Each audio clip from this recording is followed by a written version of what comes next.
गोकर्ण भारत के पश्चिमी तट पर बसा एक शांत शहर अपने प्राकृतिक सौंदर्य और आध्यात्मिक महत्व के लिए प्रसिद्ध है। हिंदू पौराणिक कथाओं में एक विशेष स्थान रखता है। यह शहर अपने प्राचीन मंदिरों और पौराणिक कथाओं के लिए जाना जाता है, जो इसे एक अद्वितीय धार्मिक स्थल बनाते हैं। यह पवित्र शहर पूजनीय महाबलेश्वर मंदिर का घर है, जो उस दिव्य उपस्थिति का प्रमाण है जो इसके वातावरण में व्याप्त है। महाबलेश्वर मंदिर की वास्तुकला और इसकी धार्मिक महत्ता इसे एक अद्वितीय तीर्थ स्थल बनाती है।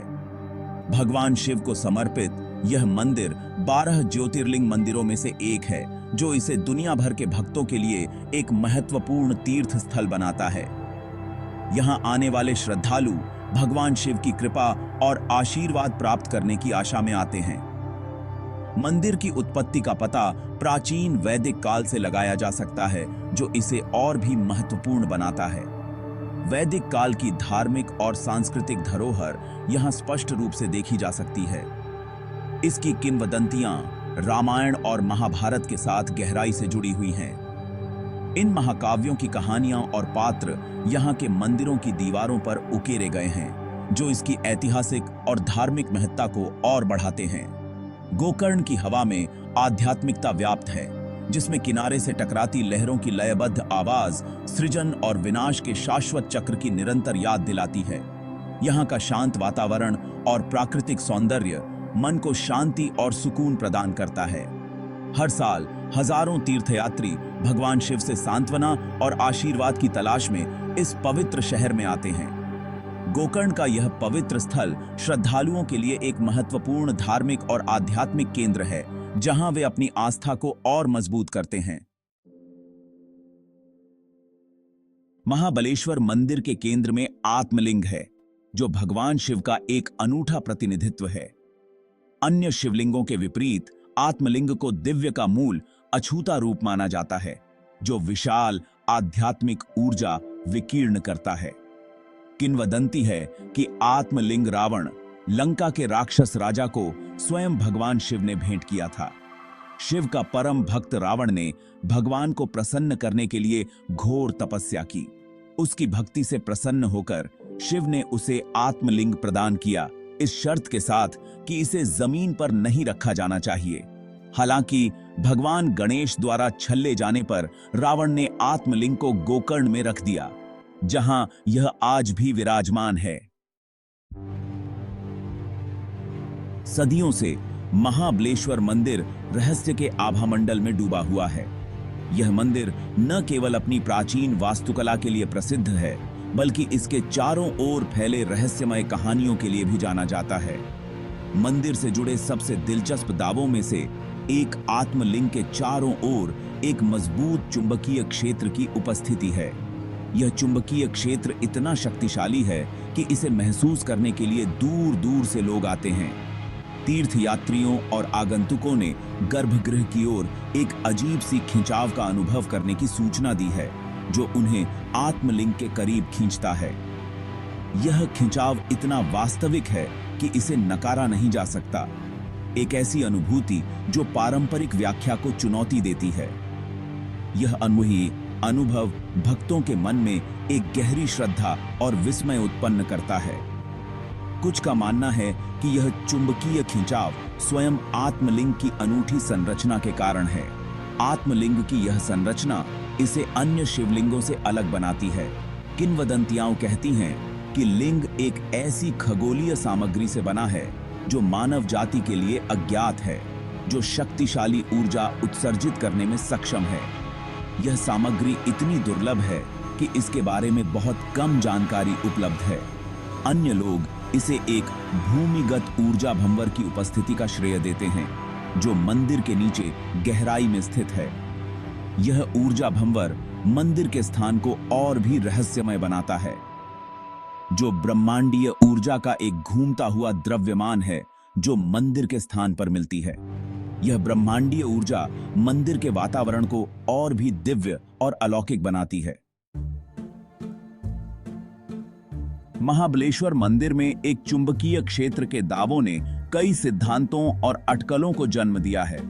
यह मंदिर न केवल अपनी धार्मिक महत्ता के लिए प्रसिद्ध है, बल्कि इसके आसपास के चुंबकीय क्षेत्र ने भी वैज्ञानिकों और शोधकर्ताओं का ध्यान आकर्षित किया है। कुछ शोधकर्ताओं का मानना है कि लिंग या आसपास की धरती में विशिष्ट खनिजों की उपस्थिति चुंबकीय विसंगति के लिए जिम्मेदार हो सकती है।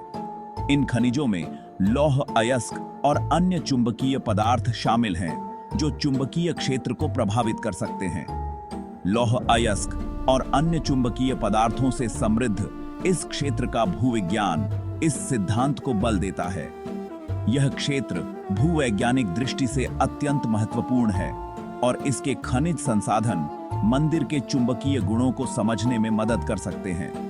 एक अन्य सिद्धांत से पता चलता है कि मंदिर की वास्तुकला, विशेष रूप से कार्डिनल दिशाओं के साथ इसका संरेखण, पृथ्वी के प्राकृतिक चुंबकीय क्षेत्र के दोहन और प्रवर्धन में भूमिका निभा सकता है। यह संरेखण न केवल धार्मिक दृष्टिकोण से महत्वपूर्ण है, बल्कि वैज्ञानिक दृष्टिकोण से भी।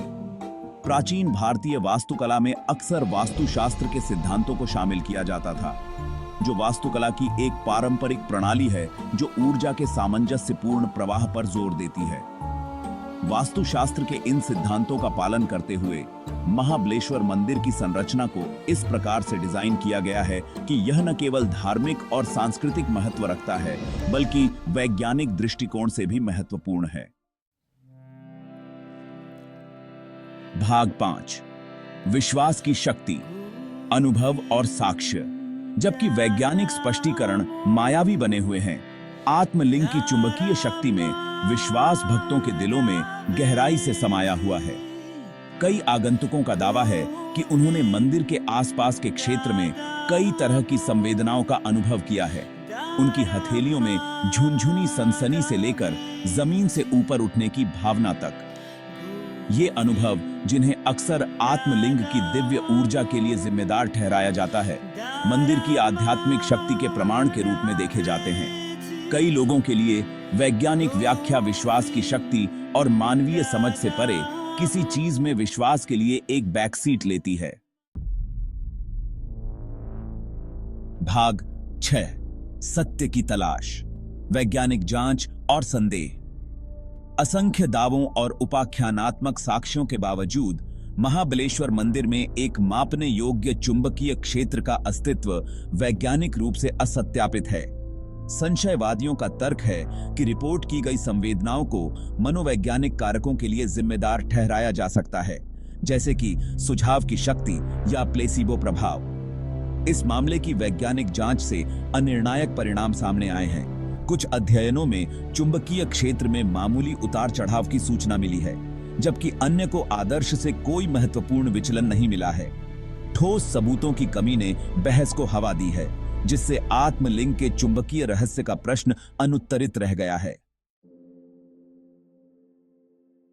भाग 7, आत्मलिंग का आकर्षण, आस्था और आश्चर्य का प्रतीक।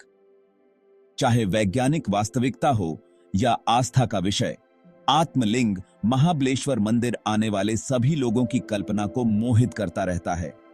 इसका स्थायी रहस्य ब्रह्मांड की विशालता और मानवीय समझ की सीमाओं की याद दिलाता है। आत्मलिंग विज्ञान, पौराणिक कथाओं और आध्यात्मिकता के सामंजस्यपूर्ण मिश्रण के प्रतीक के रूप में खड़ा है, जो भारतीय संस्कृति को परिभाषित करता है। यह विश्वास की स्थायी शक्ति और ब्रह्मांड के रहस्यों को उजागर करने की मानवीय खोज का प्रमाण है। भाग 8, गोकर्ण, जहां आध्यात्मिकता विज्ञान से मिलती है। महाबलेश्वर मंदिर और उसका गूढ़ आत्मलिंग आध्यात्मिकता और वैज्ञानिक जिज्ञासा के संगम के रूप में गोकर्ण की अनूठी स्थिति का प्रमाण है। शहर के शांत समुद्र तट, प्राचीन मंदिर और रहस्यमय आभा जीवन के सभी क्षेत्रों के आगंतुकों को आकर्षित करती रहती है। चाहे कोई आध्यात्मिक सांत्वना चाहता हो, वैज्ञानिक ज्ञान या बस सांसारिक जीवन से विराम, गोकर्ण एक अनूठा और समृद्ध अनुभव प्रदान करता है। यह एक ऐसी जगह है जहां प्राचीन ज्ञान आधुनिक जांच से मिलता है, जहां आस्था और तर्कपूर्ण सामंजस्य में रहते हैं। भाग 9, निष्कर्ष। एक स्थायी रहस्य। गोकर्ण के महाबलेश्वर मंदिर में आत्मलिंग का चुंबकीय रहस्य एक पहेली बना, जो आस्था की स्थायी शक्ति और ब्रह्मांड के असीम रहस्यों का प्रमाण है। जबकि विज्ञान एक दिन रिपोर्ट की गई घटनाओं के पीछे के रहस्यों को उजागर कर सकता है, आत्मलिंग भक्तों और संशयवादियों के दिलों में विस्मय और आश्चर्य को प्रेरित करता रहेगा। आत्मलिंग ज्ञान की शाश्वत खोज के प्रतीक के रूप में खड़ा है, जो हमें याद दिलाता है कि कुछ रहस्यों पर विचार किया जाना चाहिए, जरूरी नहीं कि उन्हें सुलझाया जाए। खुले विचारों और आश्चर्य की इस भावना में हम वास्तव में इस पवित्र स्थल के गहन महत्व की सराहना कर सकते हैं।